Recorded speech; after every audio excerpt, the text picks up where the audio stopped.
ayan na po sila kasiken.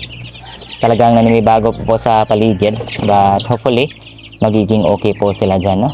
Hindi na po sila magtukan. Kasiken, good morning po. Isa pong mapagpalang araw po sa ating lahat. Welcome na po sa ating YouTube channel. Of course, you're watching Chicken Nanoms TV at welcome po sa binubuo po nating pangarap, KMK Game Farm mga kasiken. Sobrang blessed po natin sa araw na ito kasiken, no? Sapagkat, ayun nga, tingnan niyo po dito. So ito pong mga itlog, wala po tayong layer kasiken, no? But so far, meron po tayong daming itlog. Ito po yung itlog po ng ating mga inahin po na kahit po hindi natin pinarisan ng mga tandang, ay talagang umiitlog sila dahil po sa taba.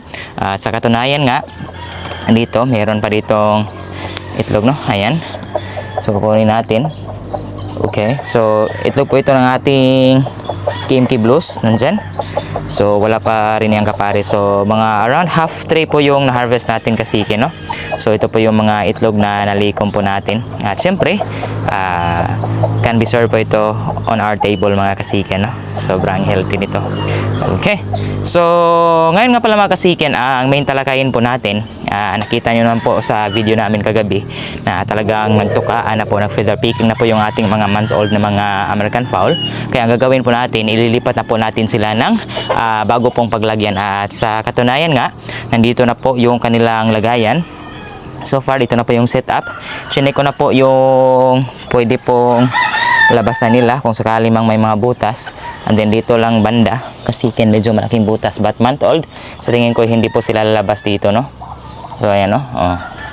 So nabutas, nasira na po. So ang ginawa ko mga kasiken, nilagyan ko po ng dahon pang diversion po nila kung sakaling magtukaan, meron sila dyang matuka or makain kasiken.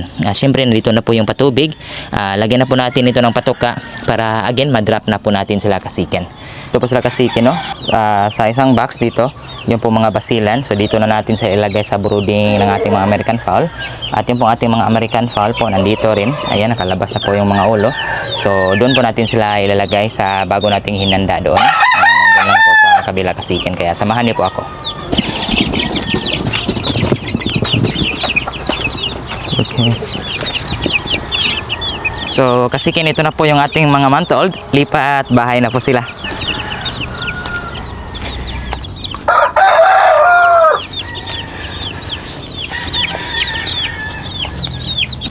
So ayan, nandyan na po yung patuka nila, patubig, ready na rin.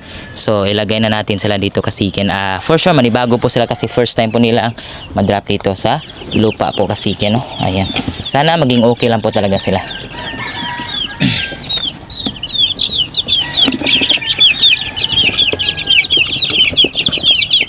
Okay.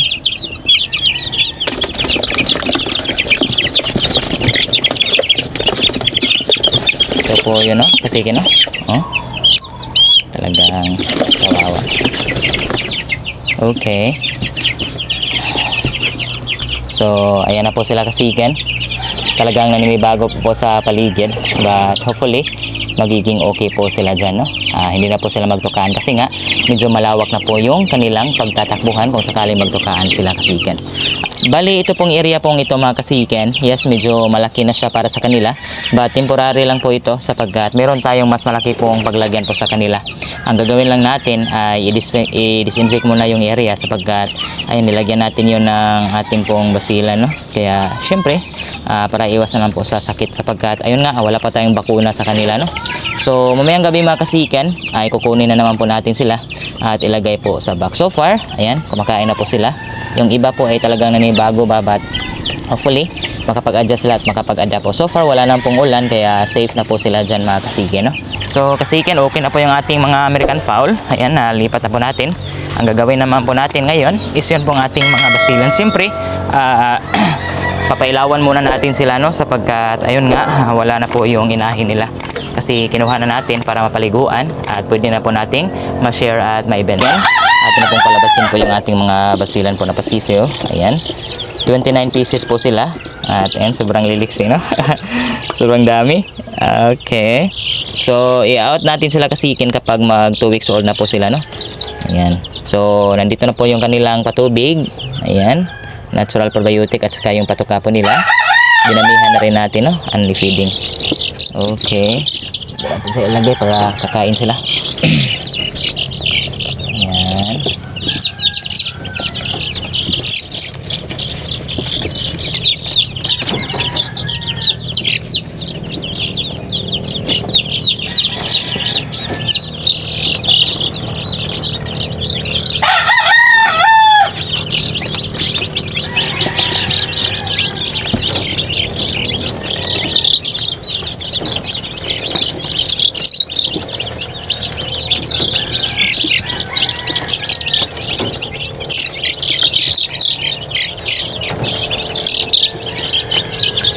Okay, sobrang dami po nila kasiken, no? Ayan, no? Okay. Ang gandang tingnan. At syempre, i-on po natin yung pailaw mamaya kasiken. Ayan, kumain na po sila. At sa tingin ko, sobrang liit po ng ating patakaan, no? Talagang nagsisiksikan po sila. Okay. Ayan, sobrang gandang tingnan. Okay.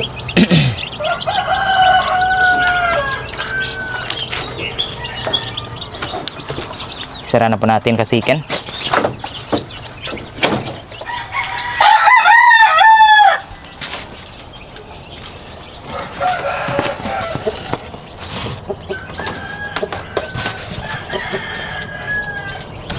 Ayan, may pailaw na po sila. Okay. At sa gabi mga kasiken, ay ilalagay pa rin po natin sila sa box, no? Para ayun, iwas po sa disgrasya po yung mga alaga natin. Talagang carton brooding technique lang po talaga tayo. So ito nga pala yung Devil Blues, no, na ginamot natin kagabi. So far, ubos po yung kanyang patuka. At under observation pa rin po kasi kinobserbahan natin. Kung sakaling hindi pa rin po mawala yung pong yellowish po sa kanyang ngalangala, ay we will be opting po into another way po of treating po. So ang gagawin po natin, yun pong malunggay juice po yung ibibigay natin sa kanya, no? So hopefully, magiging okay na po itong ating Devil Blues kasiken. Ito nga pala, samahan nyo ako dito sa loob kasiken, no? Okay, nandito po yung mga inahin natin na basilan. So, bukas na bukas ay papaliguan na po natin sila, including po ni Orpheus, sapagkat si Orpheus po ay brindan natin kay Hanabi. So, nag-handbreed na po tayo sa kanila.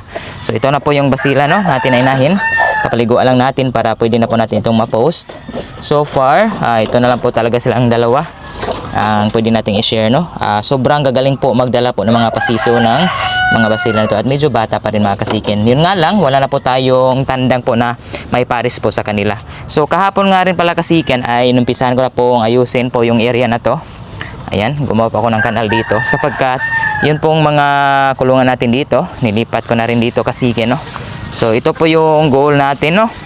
Kasi nga bibili tayong materyales. So gagawin po nating breeding house po ito. So bali gagawa po tayo ng division dito. Dito po natin ilalagay, i-breed po yung materials na makukuha natin kay si Ryan Lopez. At dito naman sa area pong ito is brooding po ito. So this one is breeding pens and this one is brooding pen. So dito po natin ilalagay po yung mga pasisiw natin, no? So mga brooder dyan. So yung pailaw kasiken, kagabitan natin ito ng pailaw para agin maayos na. So i-update ko po kayo sa mga susunod po mga araw, no, sa ating pong video ito. Kasi every weekend lang din po ako medyo bakante. Kaya ayun, kahapon nasimulan ko na po kasiken. At so far ito po, meron po na gusto sa ating tandang, but ayun, ang gusto natin is tryo po yung i-out natin para ayun, syempre dagdag po ito sa kukunin po nating materyales. Dito po tayo kumukuha ng itlog kasi nangitlog na po itong dalawa kasiken. So kasiken, yun lang po muna yung video natin sa araw na ito. Marami na pong salamat po sa pagsama po sa amin. Kaya kung bago ka lang napadaan sa ating YouTube channel, please do consider subscribing. Malaking tulong na po yan sa ating YouTube channel. Mga kasiken, hanggang dito na lang po ating content. See you na lang po sa susunod na may mga upload. God bless po kasiken.